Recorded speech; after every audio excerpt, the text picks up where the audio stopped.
Hi, everybody. I am Sarah Saxby, your holistic nutritionist and transformation coach here in Cleveland, Ohio, and at strategiesforhappiness.com. So, one thing that I wanted to talk about today. So, in this episode, in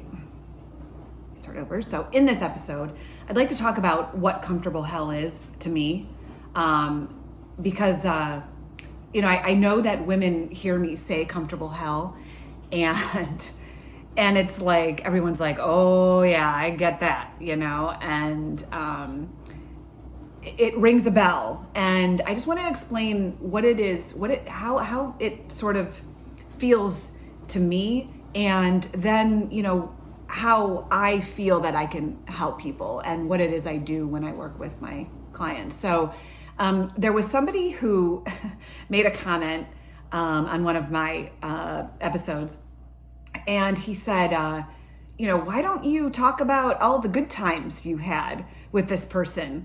And why don't you talk about how much he loved you and stuff like that? I was like, well, that's not what this is about. You know what I mean? Like, and of course, anyone who's in any sort of relationship, whether it's abusive or not, there's times, there's good times, there's bad times, whatever. But that's not what comfortable hell is. That's not what I'm trying to relay to people. I want people to be able to connect to me, to be able to say, oh my God, I've been through the same thing, and listen to how I'm dealing with it. And right now it's about me just talking about all the shit that I dealt with. And we'll get there. And did we have good times in this relationship? Of course, all the pictures looked like we were having a great time. But at the end of the day, I had to go to bed, and I had to face the abuse. I wasn't allowed to talk to friends, and, all this other stuff that was going on behind the scenes. The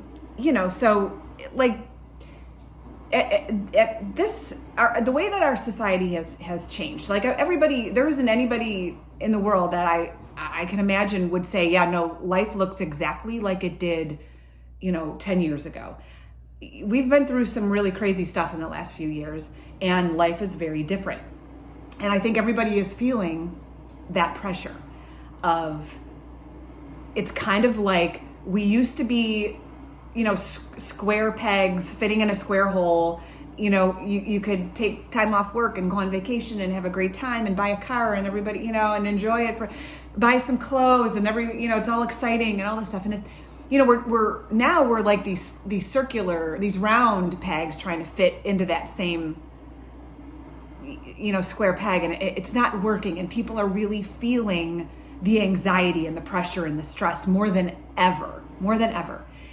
And we need to start to be more fluid and more flexible, because we're definitely in a whole different era right now, where physicality, physical things are meaning less and less. So I always, I've referred to the Capitol at Hunger Games, and anyone who knows me, I always say, I swear to God, we're living in the Capitol.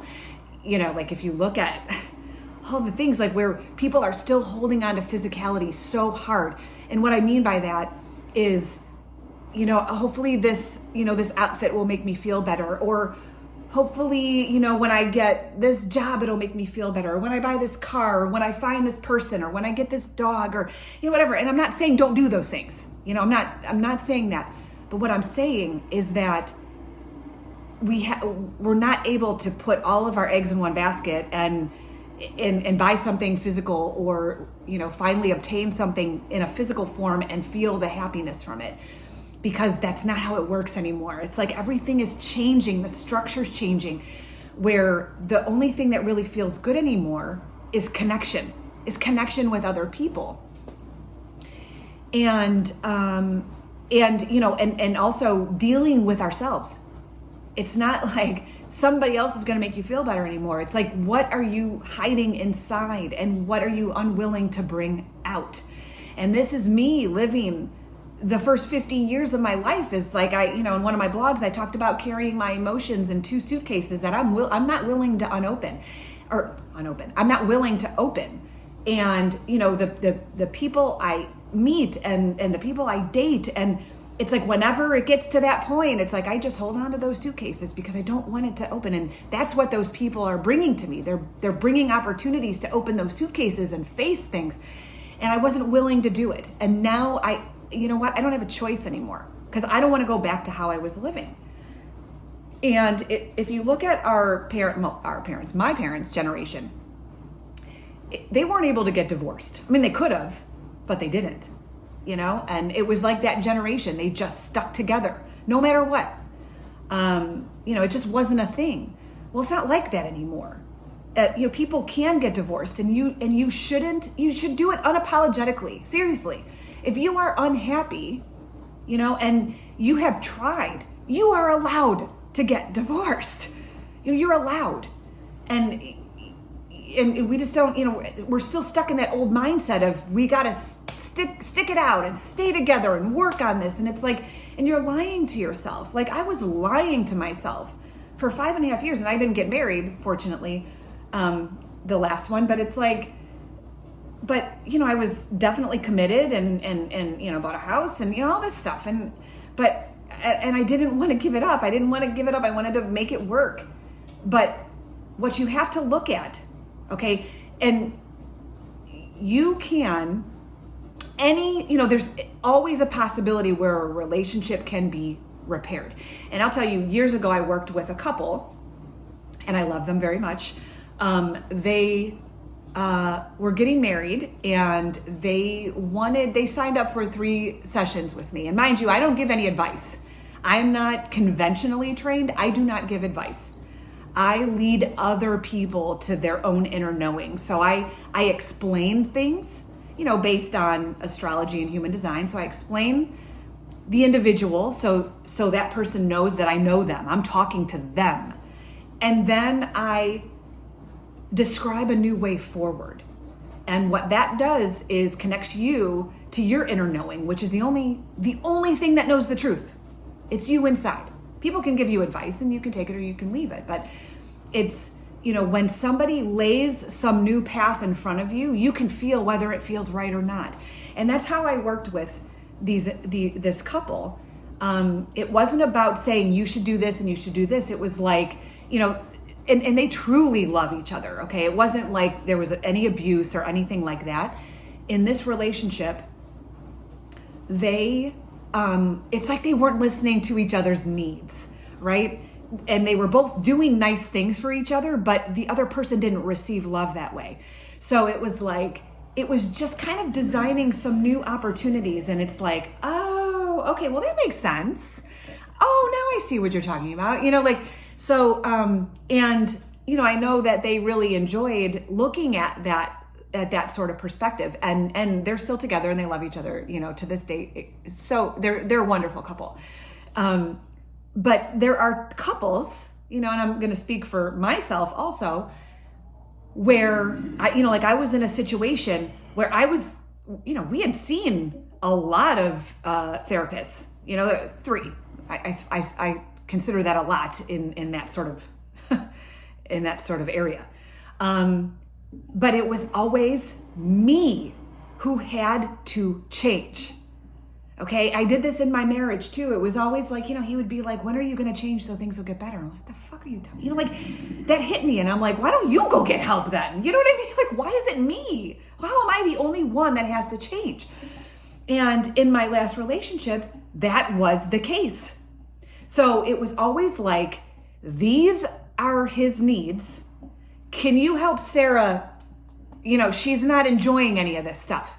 She's not enjoying sex 7 days a week and more than once. And she's not, enjoying blowing me, every day. Why not? Can you help? Because I don't know if I can live, the threat was, I don't know if I can live with this kind of like desireless relationship. And the thing was, it wasn't. That's the craziest part. When it was organic in time, it was a great connection, I thought, and I knew what his desire was. So I wasn't just going to be like, oh, I'm going to go, 2 weeks or whatever. Like, I understand that. Okay. I'm an adult. I get it. I get what you need. But when I'm being abused and told that I have to make this happen every day, like, That's where there's a problem, guys.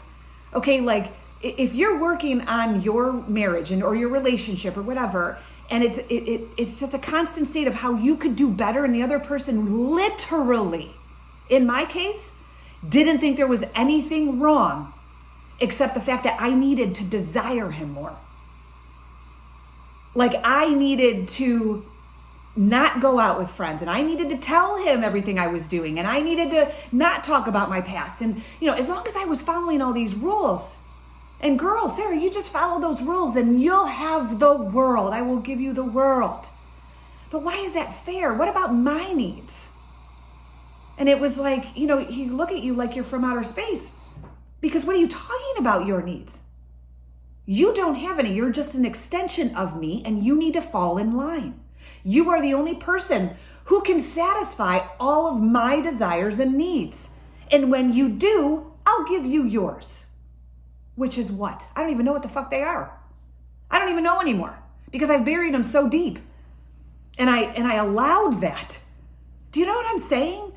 It was like there wasn't, I didn't exist anymore. I was owned. I was a hooker. He was a pimp.